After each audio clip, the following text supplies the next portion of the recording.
আসসালামু আলাইকুম, সবাইকে স্বাগত জানাচ্ছি বিডি ফিউজে। আপনাদের সঙ্গে আছি আমি সুরফি দিবা। ভারতের উপর একের পর এক চাপ প্রয়োগ করেই চলেছে মার্কিন যুক্তরাষ্ট্র। সর্বশেষ দেশটির উপর শুল্ক বাড়িয়ে 50% করেছে ওয়াশিংটন, যা নয়াদিল্লির জন্য বড় ধরনের আঘাত হয়ে এসেছে। রাশিয়ার সাথে সম্পর্ক রক্ষার ফল হিসেবে ভারতকে এই শাস্তি দিয়েছেন ডোনাল্ড ট্রাম্প। এর আগে ভারতীয় অভিবাসীদের শেকলে বেঁধে ফেরত পাঠানো হয়েছে। মার্কিন চাকরির বাজারে ভারতীয়দের প্রবেশ ঠেকাতে প্রযুক্তি প্রতিষ্ঠানগুলোকেও নির্দেশ দিয়েছেন ট্রাম্প। অন্যদিকে পাকিস্তানের সাথে যুক্তরাষ্ট্রের সম্পর্ক বাড়ানোর প্রক্রিয়া দৃশ্যমান হচ্ছে। অথচ ট্রাম্পের সাথে নরেন্দ্র মোদীর বন্ধুত্বের গল্প বলে বেড়াতো ভারতীয় সংবাদ মাধ্যম। প্রকাশ্যে দুই নেতাও এসব বিষয়ে কথা বলেছেন, কিন্তু বাস্তবে দেখা গেল যুক্তরাষ্ট্রের কাছ থেকে একের পর এক শাস্তি পাচ্ছে নরেন্দ্র মোদীর দেশ। যুক্তরাষ্ট্র ভারত সম্পর্কের সাম্প্রতিক অগ্রগতি নিয়ে বিস্তারিত থাকছে আহমেদ বাইজিদের প্রতিবেদনে।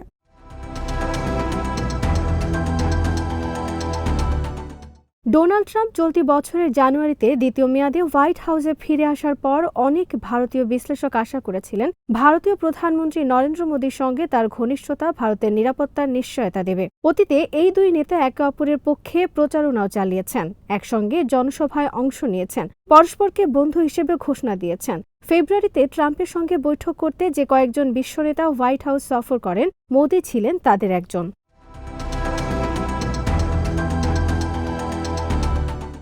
তবে মাত্র ৬ মাসের মাথায় বাস্তবতা বদলে গেছে। রাশিয়া থেকে তেল কেনার কারণে ভারতকে ২৫% শুল্কে দণ্ডিত করেছেন ট্রাম্প। পাশাপাশি ভারত যুক্তরাষ্ট্র বাণিজ্য চুক্তিও অনিশ্চিত, যা দুই দেশের সম্পর্কে টানাপোড়েন তৈরি করেছে। এই ঘটনার রেশ কাটতে না কাটতেই বুধবার নতুন করে ভারতীয় পণ্যের ওপর আরও ২৫% শুল্ক আরোপ করে যুক্তরাষ্ট্র, যার ফলে ভারতকে এখন মার্কিন বাজারে পণ্য পাঠাতে হলে মোট ৫০% শুল্ক দিতে হবে, যা দেশটির বাণিজ্যের জন্য অনেক বড় একটি আঘাত হয়ে এসেছে।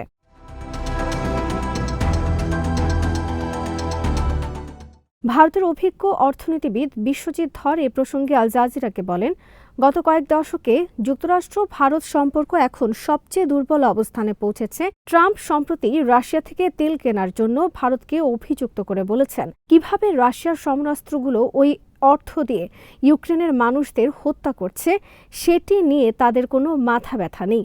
এ কারণে আমি তাদের উপর শুল্ক বৃদ্ধি করব।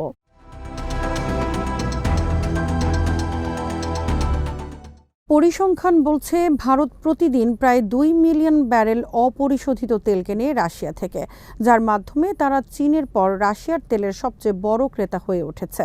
হোয়াইট হাউসের deputy chief of staff Stephen Miller বলেছেন, প্রেসিডেন্ট ট্রাম্প বলেছেন রাশিয়া থেকে তেল কেনার মাধ্যমে ভারত যেভাবে যুদ্ধে অর্থায়ন করছে তা গ্রহণযোগ্য নয়।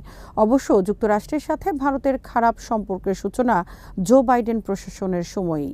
ওই সময় কানাডায় এক শিখ বিচ্ছিন্নতাবাদী নেতাকে হত্যা ও যুক্তরাষ্ট্রে আরেক নেতাকে হত্যার পরিকল্পনার সাথে ভারতীয় গোয়েন্দা সংস্থার জড়িত থাকার প্রমাণ পায় ওয়াশিংটন। এর জের ধরে বাইডেন প্রশাসনের সাথে ভারতের সম্পর্ক শীতল হতে শুরু করে, কিন্তু ট্রাম্প দায়িত্ব নেয়ার পর ভারত সম্পর্ক মেরামতের বিষয়ে আশাবাদী হয়ে ওঠে।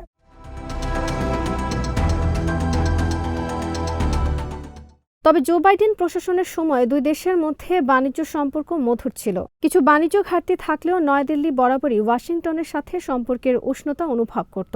মার্কিন বাজারে অবাধ প্রবেশ, নিম্ন শুল্ক ও শক্তিশালী সুরক্ষা ব্যবস্থা ছিল ভারতীয় ব্যবসায়ী, বিশেষ করে তথ্য প্রযুক্তি, ঔষধ ও কৃষি পণ্যের জন্য। কিন্তু এরপরই ট্রাম্প এসেই ভারতের বিষয়ে কঠোর হতে শুরু করেন, আর এর প্রধান কারণ ভারতের রাশিয়া প্রীতি।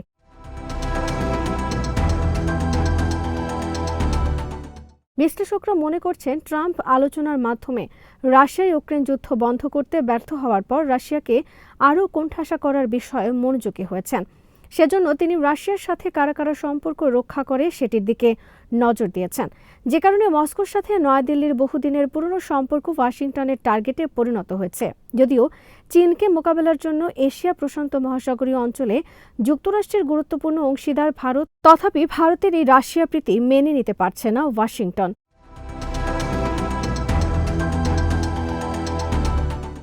অনেকদিন ধরেই ভারতের প্রতিরক্ষা খাতের গুরুত্বপূর্ণ সরবরাহকারী রাশিয়া।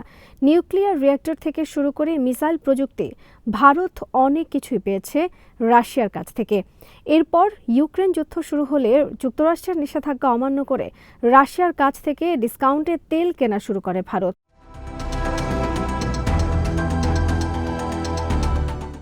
আন্তর্জাতিক অপরাধ আদালত যখন রাশিয়ার প্রেসিডেন্ট ভ্লাদিমির পুতিনের বিরুদ্ধে গ্রেফতারি পরোয়ানা জারি করেছে, ঠিক সেই সময় নরেন্দ্র মোদী গত বছর রাশিয়া সফর করেন।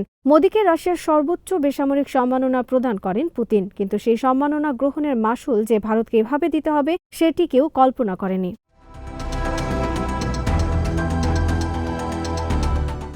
গত মে মাসে পাকিস্তানের সাথে ভারতের 3 দিনের যুদ্ধ বন্ধে গুরুত্বপূর্ণ ভূমিকা রাখেন ডোনাল্ড ট্রাম্প। ওই যুদ্ধে ভারত ব্যাপক ক্ষতির মুখে পড়ে। এক পর্যায়ে ট্রাম্প ঘোষণা করেন দুই পক্ষ যুদ্ধবিরতিতে রাজি হয়েছে। যদিও ভারত বরাবরই বলতো পাকিস্তানের সাথে বিরোধ মীমাংসায় তারা কখনো তৃতীয় কোনো দেশের হস্তক্ষেপ সহ্য করবে না। কিন্তু এবার ট্রাম্পের মধ্যস্থতায় যুদ্ধবিরতি হওয়ায় মোদী সরকারের সেই গর্বের বেলুন চুপসে গেছে। যদিও তারা অফিসিয়ালি ট্রাম্পের মধ্যস্থতার কথা স্বীকার করছে না, কিন্তু বিশ্ববাসী জানে ট্রাম্পই প্রথম সোশ্যাল মিডিয়ায় পোস্ট দিয়ে যুদ্ধবিরতির কথা ঘোষণা করেছেন।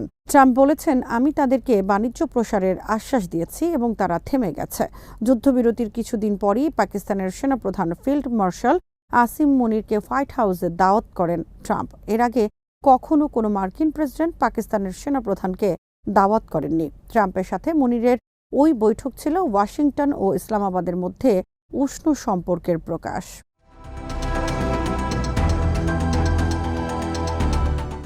বৈঠকের একদিন পর আসিম মুনিরকে যুদ্ধবিরতিতে প্রভাব বিস্তারকারী হিসেবে আখ্যায়িত করেন ট্রাম্প। আরও বলেন, আমি পাকিস্তানকে ভালোবাসি। এরপর পাকিস্তানের সরকার ট্রাম্পকে নোবেল শান্তি পুরস্কারের জন্য সুপারিশ করে।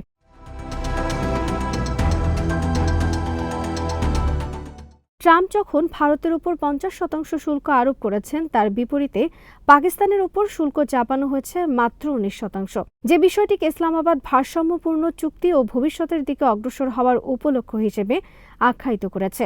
এছাড়া পাকিস্তানের সাথে তেল উত্তোলনের বিষয়েও চুক্তি হয়েছে বলে জানিয়েছেন ট্রাম্প।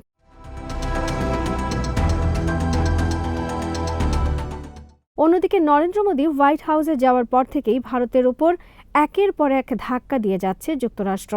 ফেব্রুয়ারিতে কয়েকশো অবৈধ ভারতীয় অভিবাসীকে ফেরত পাঠিয়েছে তারা। সামরিক বিমানে হাত পা শেকলে বেঁধে তাদের ফেরত পাঠানো হয়। এই ঘটনায় ভারত জুড়ে তীব্র প্রতিক্রিয়া হয়। এছাড়া ট্রাম্প তার মেক আমেরিকা গ্রেট অ্যাগেইন কর্মসূচির আওতায় H-1B ভিসা বন্ধ করার পদক্ষেপ শুরু করেন, যে ভিসার অধিকাংশদেরই 72% ভারতীয় নাগরিক।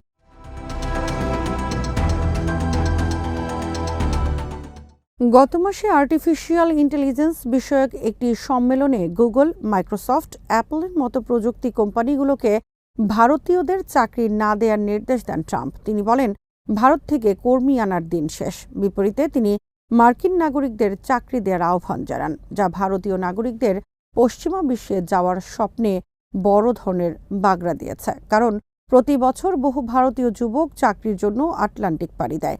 এখন যদিও তা কঠিন থেকে কঠিনতর হয়ে যাচ্ছে, প্রশ্ন উঠেছে, যুক্তরাষ্ট্রের কাছ থেকে শাস্তি পাওয়ার পর ভারত রাশিয়া থেকে তেল কেনা বন্ধ করবে কিনা। বিশ্লেষকরা মনে করছেন তার সম্ভাবনা কম, কারণ রাশিয়ার সাথে ভারতের মিত্রতা বহু পুরনো। তারা হুট করে সেই সম্পর্ক ছিন্ন করার মতো সিদ্ধান্ত নিতে পারবে না।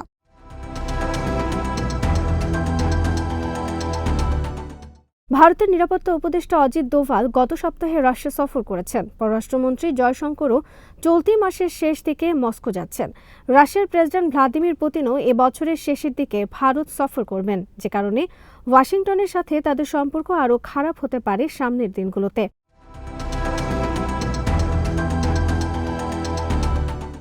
ওয়াশিংটন ভিত্তিক থিঙ্ক ট্যাঙ্ক উইলসন সেন্টারের সাউথ এশিয়া ইনস্টিটিউটের পরিচালক মাইকেল কুগেলম্যানের মতে, বর্তমান পরিস্থিতিতে দুই দেশের কৌশলগত সম্পর্ক 2 দশকের মধ্যে সবচেয়ে খারাপ পর্যায়ে পৌঁছেছে। কুগেলম্যান বলেন, ট্রাম্প রাশিয়ার সঙ্গে ভারতের ভারসাম্য বজায় রাখার প্রচেষ্টাকে শাস্তি দিচ্ছেন, যা বাইডেন প্রশাসন করেনি।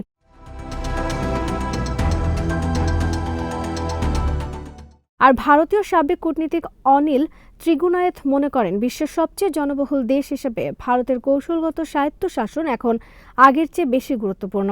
দীর্ঘমেয়াদে ভারত আশা করবে ট্রাম্পের ক্ষোভ কেটে যাবে যদি রাশিয়া যুদ্ধ বন্ধ করে। মাইকেল কুগেলম্যান আরও বলেন, এখন ট্রাম্প পুতিনের উপর থাকা ক্ষোভ ভারতের উপর ঢালছেন, যা ভারতকে বিপদে ফেলেছে। এ কারণে ভারত রাশিয়াকে যুদ্ধবন্ধে চাপ দেওয়ার চেষ্টা বাড়াতে পারে।